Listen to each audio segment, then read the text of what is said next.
Hello everybody, Reggie Time here, and today's video is my playing some $60 Australian dollar 5-card PLO on the PPP Poker Club PotBombers. I've started working with these guys this week, making some videos, some content for their website, and they got in touch asking me. They said they liked the last PLO video that I made, and would I do another one, but PLO 5. I explained to them that I'm not even good at PLO 4, so PLO 5 would not be particularly strat intensive. It's certainly not good strat intensive, and they didn't seem to care much. Then I said I don't particularly want to play with my own money because I don't think I'm a favourite in the game, or if I am, it's super high variance and what have you. They didn't want to do it, and they said don't worry, just play. And whatever you lose, we'll give you back. And I was like, seems reasonable. They said I could keep all the profits, which didn't seem reasonable. So I said, nope, we'll do it on the old typical rounders deal that when Kanisha, whatever his name was, offered to take Mike, 50-50 split on profits, and if I lose, it's on them. I'm happy with that. They're happy with that. If anyone ever wants me to make a video playing a high variance game at higher stakes than I usually play on a 50-50 split, no makeup, please get in touch because I'm bang up for it. Any day of the week, any time of the day. So I thought it was a very nice offer of those guys to do that. So yeah, I played for 80 minutes. We're not going to review the whole 80 minutes in this video. We're going to review about half of it. We're going to split it into two. And yeah, I'm just going to talk about the hands I'm involved in, or some big pots that go down that I'm not involved in, and just give my take on it. It probably won't be very good advice. It's just a random, no limit nits take on a super high variance, super splashy game against lots and lots of probably even worse players. So without further ado, let's get into the video. Let's get it up to mega fast speed again so we can get through as much as possible. We're not using my mouse today, so there could be some misclicks on the dibba dabba dobba, but we'll hopefully not. We're on the just on the touchpad today. See what happens.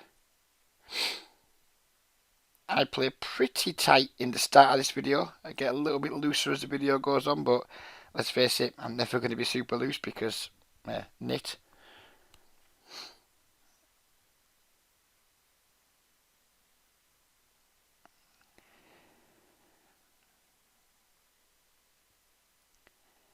So we'll do the usual format. We'll basically try and skip through. Does this go even faster? It'd be sweet if it did. Let's see what happens if we click faster again. Oh yes, does it? We'll skip through to the hands that that we're interested in. This is the first interesting hand. I overlimped with Jack Jack Deuce 6 Queen, which is a miserable hand except for the Jack Jack part of it. I think it's fine to play on the button to try and make a set and what have you, and then negotiate post flop as best you can in position. And then this 91 VPIP dude, like, just bumped it up from the small blind. Everyone called, so I decided to call. Then when we get what we wanted to see, we flop the set, and then things start to get quite interesting.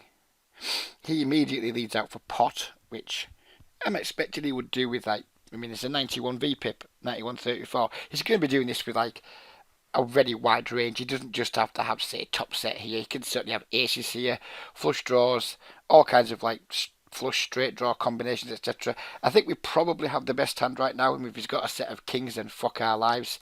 But even if we have got the best hand, he's probably going to have a shit ton of equity against us. You know, with like his overpair. Maybe he's got, I don't know, some kind of fucking two pair already, like kings and eights or something, where it's got the equity to the higher full house, flush draws, straight draws, etc.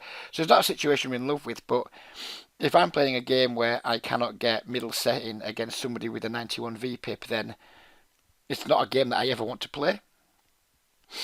The dude behind him goes all in for his $21. That's neither here nor there as far as I'm concerned. I mean, this is the guy we're focusing on playing against here. This dude's probably got some equity. Well, yeah, it's PLO 5. He's bound to have some equity. Who knows how much equity he's going to have. So I guess we're still just going to go with the hand. I mean, it could be terrible, by the way. I think against maybe like really good players, maybe middle sets a fold here against two people who are committing lots of money to the pot. I could certainly hear an argument for that and give an argument for that some credit in my brain for sure. But 91 VPip, 71 VPip, middle set.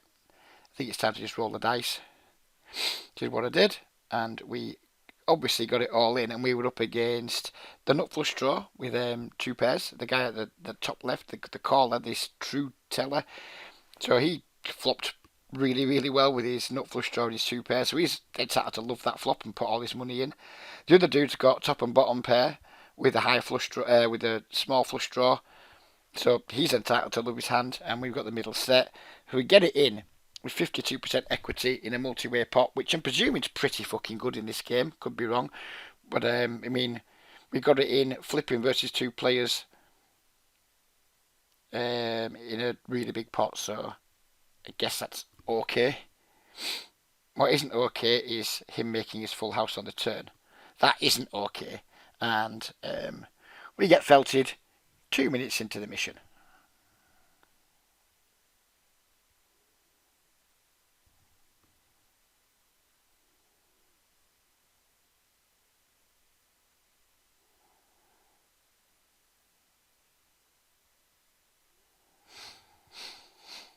So not off to a good start. This table here, we lost another 20 big blinds.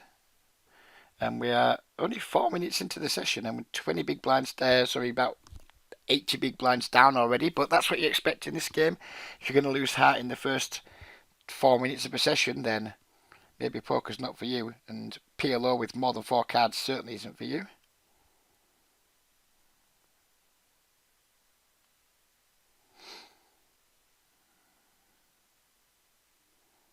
Down here on table 2, we wake up with suited aces, and we decide just to repot versus a 51-27.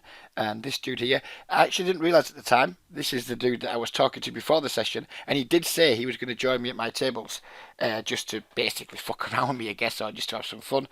I didn't realise that was him at the time, but since aware it was him, I realised later in the video it was him, because that's like part of the PotBombers logo that you can see there. So I was aware he was going to join me. I just wasn't really paying attention to like advertising things. But so at the time I didn't know. Later in the video we're in a hand where I do know it's him. At the time I didn't know this was him. I mean, I just looked at his VPip and thought, yep, fish, 50/15, absolute whopper. Let's 3-bet our aces. That was basically my thought process. So we did. And we got called in 2 spots, and we did not flop at all well. I mean, when you're going to 3-bet pocket aces, you do not want to see the 5, 6, 8, none of your suit fucking board coming down. So at this point, I was very much just in give up mode. Already reloading. No, I'm not putting any more money in. Still just checking. Still just checking. Although I am starting to hope I might win now, given it's checked through 3 times. And it turns out we did win. And the reload was not necessary.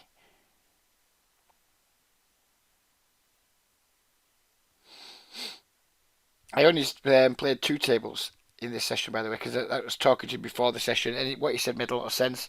He said, don't play 3 tables. It's a total mindfuck playing 5-card PLO 3 tables. And it was like a little mini light bulb moment to me, because I'm so used to playing 3 tables when I play no limit. It's just like human nature to me to just open 3 tables. And I did find this session, I didn't get bored during it. I didn't feel like it was going too slow, and I felt like I actually played a little bit better than I sometimes do. So perhaps if we continue this PLO adventure, which I'm open to do either on my own money or by being staked by these guys to produce videos for them, I think the 2 table when playing PLO makes a lot of sense, because there's so much more to think about when you are in pots. Obviously, when you're not in pots, you kind of wish the next hand was coming. You wish you had the 3rd table so you could be dealt with another hand. But when you are in pots, I think that extra thinking time you have and not having to focus on like a 3rd table makes a huge difference. So that's why we're 2 tabling in this video.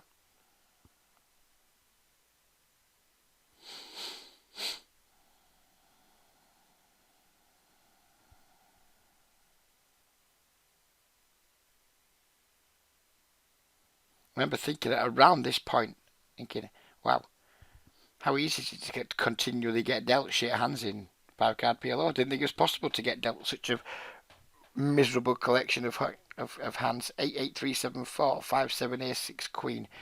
Miserable as sin holdings. Jack 6 7 3 3. I was like, come on, aren't we supposed to get hands where we can play all the time in this game?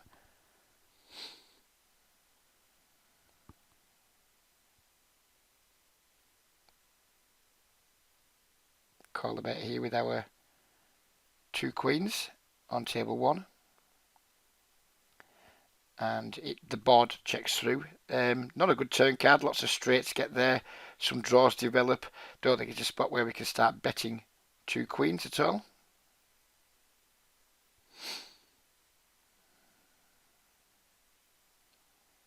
Then another 6 on the river. Again, kind of start to hope maybe we have the best hand, but once someone bets, then we almost certainly don't have the best hand.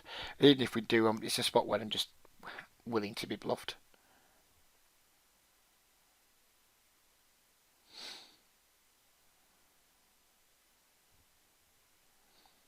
Look at that, ace 6 10 4 7. Bobbins. Absolute bobbins of a hand. It's a travesty of a hand.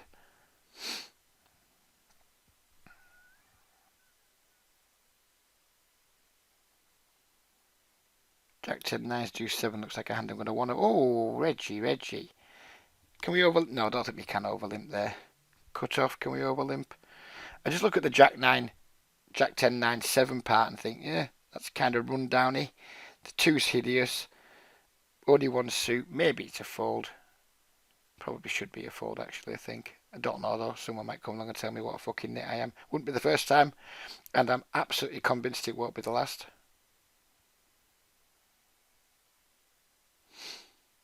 We would have made a flush, as it happens.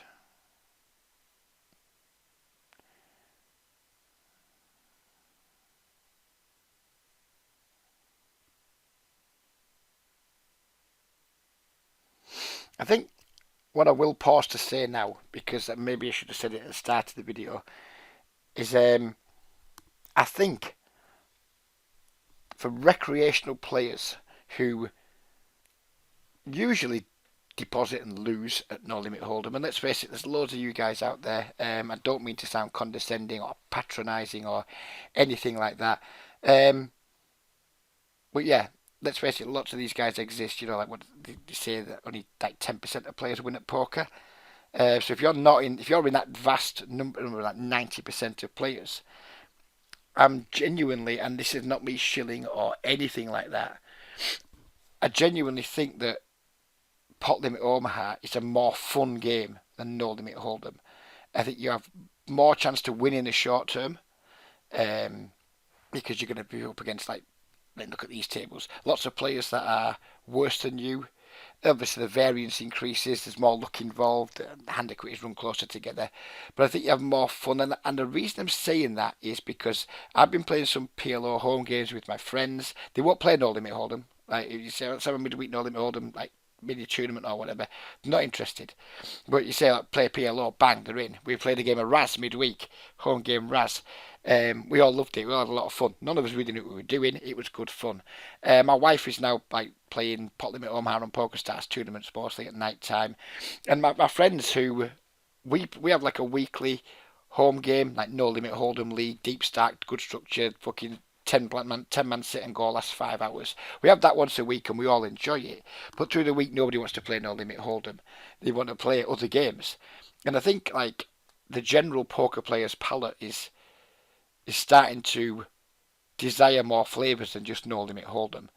Um, so I think if I was playing poker from a purely recreational point of view and I had £100 a week just to spend on playing poker for fun, I think I would probably either play multi-table tournaments to get value for my money, to make my money last quite a long time, to get play a few $5-10 tournaments a night and hopefully bink something now and again. If I was playing cash, I genuinely don't think I would play No Limit Hold'em.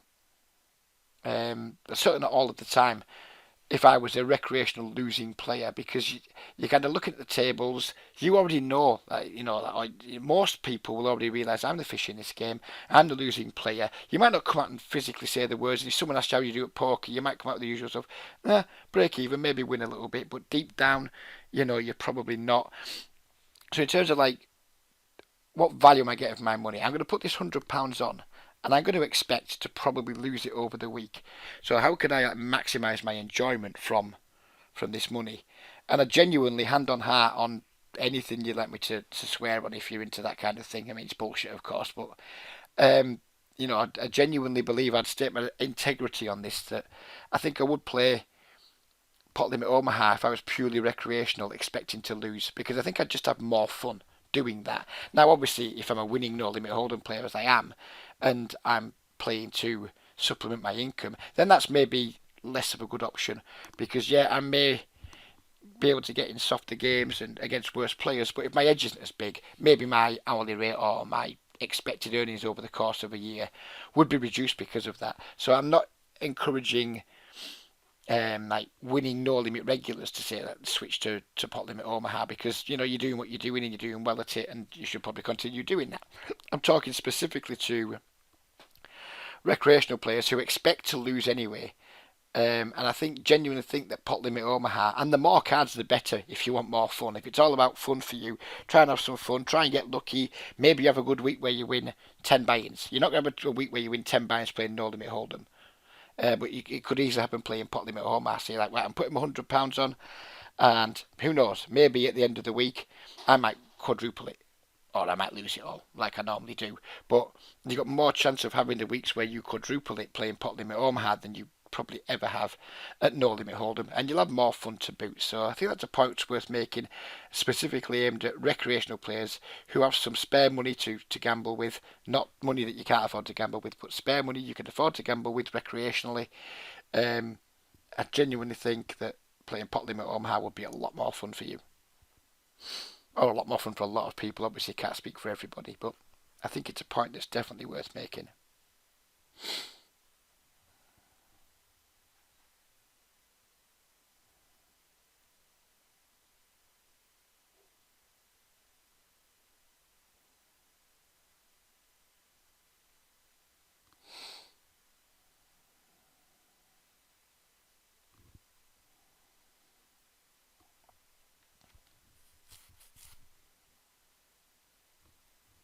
All these absolutely miserable holdings. I promise you, there is action in the video. Maybe not in this one, where 2/5 of the way through this first video now in terms of like playtime on the original video. We're going to stop at exactly 40 minutes into the video, so I know where to restart the next one. But I promise you, there is action to come. No spoilers, not going to say if it's good or bad action, because it could very easily be either. But there is action to come, either in this video or certainly in the next one.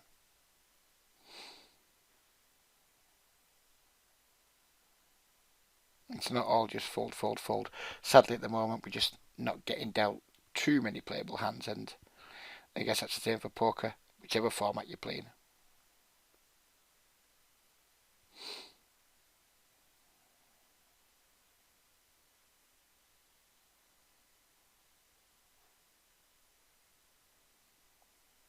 So here on table 2 we have 2 kings with some diabolical side cards, and we flop. Okay, in similar to A-pot, our opponents have got 15 cards between them. Probably a good chance one of them's got 6. And we also have 2 kings over on this table, so we'll try and do them both at once. So we have 3 kings, so I'm just going to fold actually. Already reloading. You can tell I'm not planning on putting too much money in with the kings here.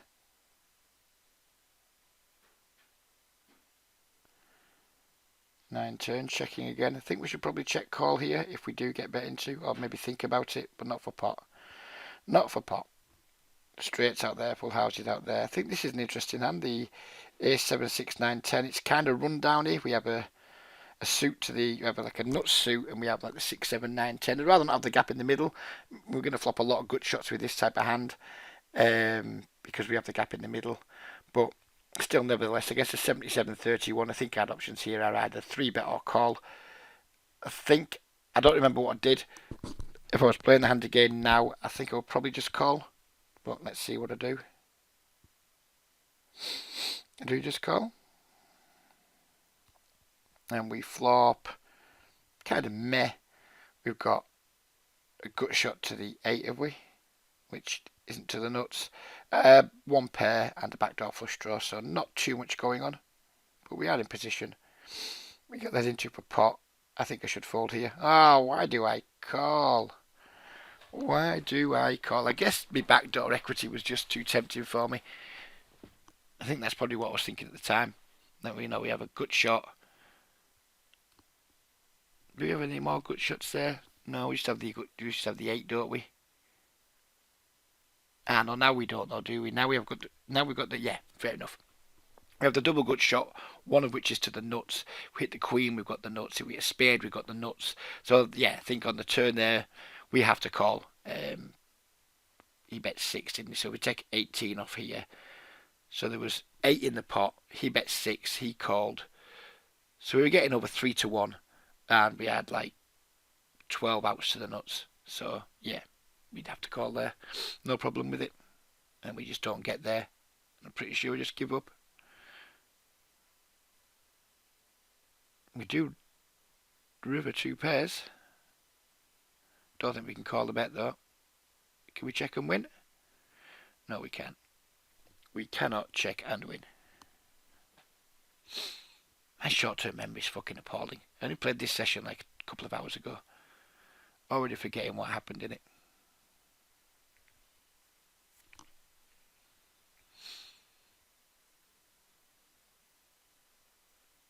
I think we're probably going to be playing the Jack-Jack with the ace and the queen to a nut suit here. We are. And we do not flop particularly well. We flop top pair, no kicker, no flush draw, and a very moderate gut shot, which isn't to the nuts. And we just fold to the pot size bet, I hope. We certainly fold to the pot size bet and the raise. Flop a set over on table 2, but from memory it's not a very interesting pot, so we're not going to focus too much on it. Ah, right, we river like underfull, an underfull I believe is the technical term for it. And I hit the time bank. I think instinctively I know this is a fold. Instinctively it's like, yeah, this should be a fold. We lose to like ace king, ace queen, ace 5, pocket kings. So we lose to a lot of stuff. Don't really beat very much, to be honest with you, but it's such a small pot. I've got a horrible feeling it's going to make a sloppy call, but I think we should probably just fold. We do call. And we win. So there we fucking go. Goes to show how A, how shit my short-term memory is, and B, how I can't even play hands well that I've won 2 hours ago. When I'm reviewing them, I'm like, don't like that. So yeah, go me. Did I tell you I was shit at PLO 5? Because I am. So what have we got going on here? We have 2 kings with nothing much going on, so I'm guessing this is going to be a check fold over here. And I think we're about to 3-bet some pretty shit aces. I don't think this should be a 3-bet. Unless we can get it all in. Yeah, we're going to be a 3-bet to 8 here, aren't we? So yeah, no, it should be a 3-bet. Should be a 3-bet. Hope all the money goes in. That's what we should be doing here, I think. Against these stack sizes and these V-pips. No, we could only 3-bet to 7, but never mind. All goes in anyway, and we get it in against kings with not much, well, double suit with kings actually, so fair dues. And we get it in against, I mean, this hand it's an appalling call off, isn't it? That completely fair, double suited kings, and he's got a 9, so queen 10 stuff can start being helped. That is surely quite appalling. He's only put $2.10 in, and he puts another 18 in afterwards. He's got it in with 22% equity, which is probably pretty shit in this game. And we just felt 2 people at once, which felt nice, I'll be honest. Fair enough, it was only for 50 big blinds between them, but it still felt nice to get the double felting in.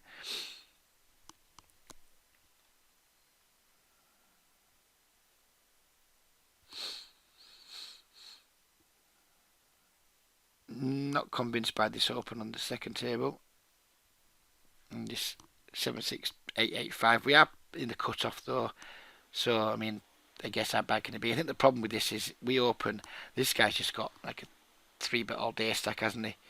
So maybe it's not the best of opens, but once we flop this well, we just hopefully pot it and move on. Pot it, take it down. Kings with a nut suit on table 2. Told you things started to get a bit more interesting. Hope you stuck with it.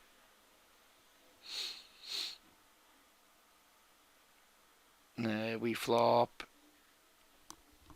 top pair, top kicker. Oh, sorry, we flopped top 2 pairs. Sorry, top. Fucking hell, Reg, read the board, you prick. Flop top and bottom pair, with the backdoor nut flush draw. So we're going to be sticking around at least a little while with this hand. I'm not sure why I didn't check there. I'm not sure why I didn't bet there actually. I think I should definitely bet there. Turn a boat.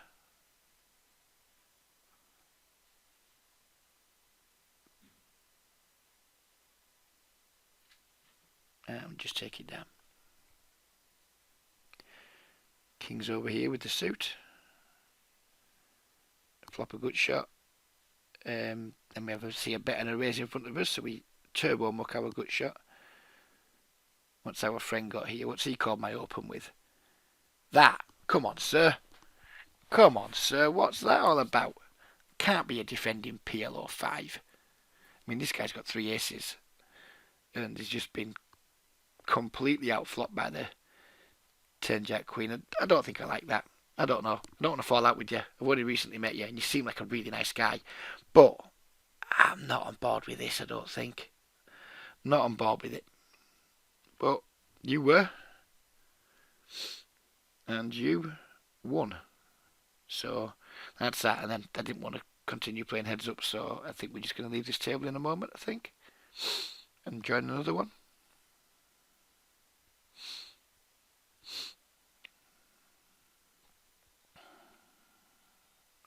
In the meantime, we get dealt pocket aces with a suit and a king and a queen, which gave my little man a reason to get excited. Then we just flopped a top set.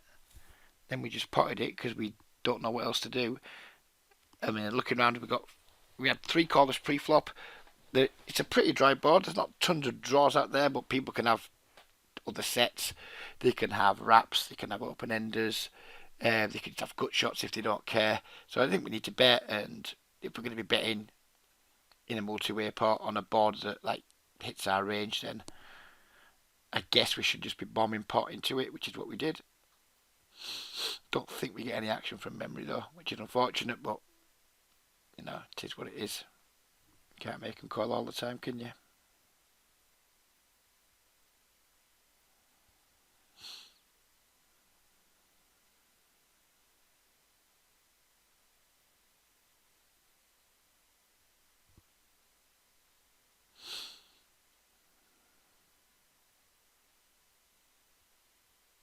Potentially some action over on table 2.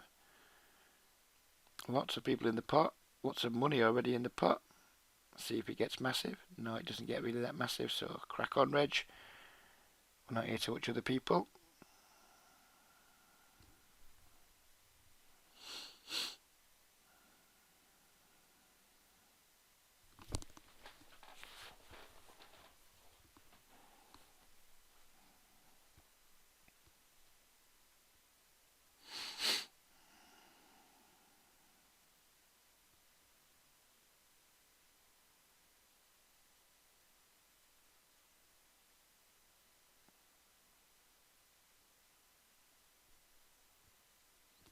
Got 5 minutes to go in the actual video, so probably not going to get too many more hands to look at during this video, but you never know, one might come up. The 8, 9, 10, 8 king. We should. Oh, I thought we weren't going to play that for a minute. I was about to be cross with myself. I mean, it's not brilliant, but we do have like a high flush draw. We have like an 8, 9, 10. We have a pair, so felt like we could try and see a flop with it. And we face a min raise from the button from someone who clearly hates life and hates money, because I don't think that could ever be a good play. I mean, this guy's probably a regular 49. He's at 2 tables, playing 49/47/12, which for this game seems tight compared to my other opponents. But If you're min raising the button over multiple limps and it's not a misclick, then you're a fuckwit. So he either misclicked or it's a fuckwit, possibly both.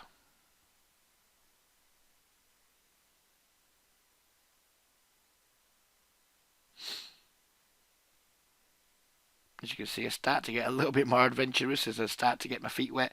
We've now gone for a pretty ambitious isolation raise against a 77-31 with that shit. I just saw nutsuit 678. Fuck it. Don't think it's good, but we did it. We did it anyway. And look at that for the flop. Look how we flopped. We raised with a pretty shit hand, and we flopped. I don't know if that's classed as a wrap or not. We've got the 6-7-8, so any 6, 7 or 8 for a straight. We've got the backdoor diamonds, and we've got the nut flush draw. We do not deserve to flop that well with this piece of cheese that we raised with, but we did. And we just started mashing pot, because that's what we do in this game. We got called in 2 spots, and then we hit a diamond, which probably doesn't fucking help me, to be honest, because let's face it, are we going to win this with an 8 high flush? Maybe, maybe no one's got diamonds. Maybe our diamonds alive, who knows? But at this point, I just looked and thought, well, I've got a straight draw still to the nuts with the 6, 7 or 8. Maybe no, the 8 wouldn't be to the nuts anymore, would it? No, with the 7. Oh, right. So we've only got a nut draw. We've only got a nut draw to the 6. But still, we've got a fucking straight draw. And we've got 2 flush draws. And I felt we got lots of draws. Let's just mash pot. Expected to get called in at least one spot, but roll the dice. I didn't want to check. And amazingly, we got 2 folds, and I was highly delighted with the outcome.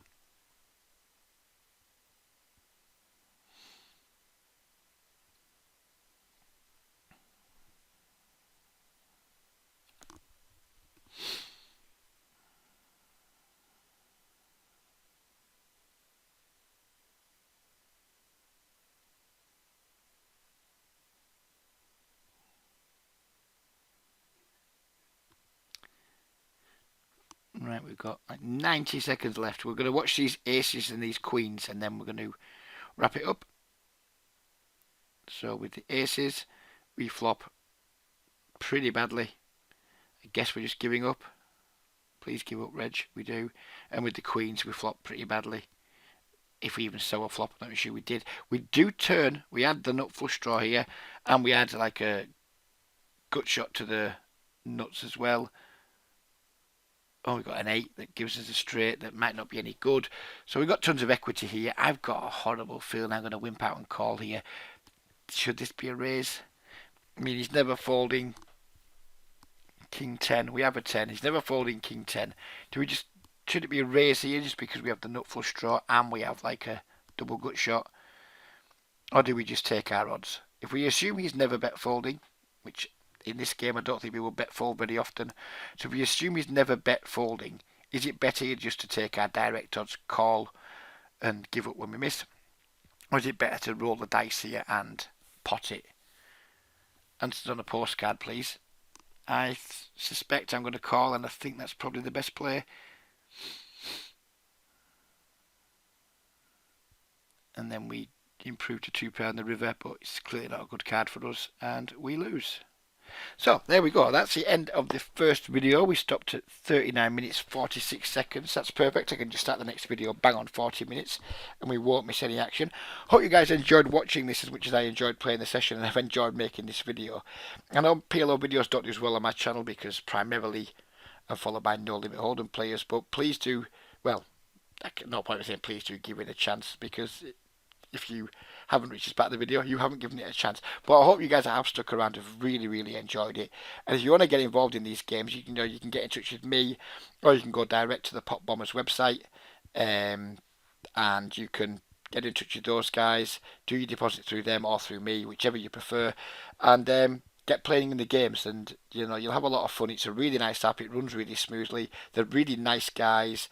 They're really well organised, and yeah, they deserve support. So fingers crossed you guys will get in touch with me or them and get involved in one of their clubs. and we can chat again soon. The next video, if you're watching this the day it's delivered, the next video is going to come out on Tuesday. It's Saturday now, it's going to come out on Tuesday. If you're watching this 2 weeks in the future from now, then the other video is already there. Just go and find it. Take care, everybody. Be safe, stay well, look after yourselves, look after your mental health, look after the mental health of those around you, and yeah, show the love and receive the love from me. Take care, everybody, and bye bye for now.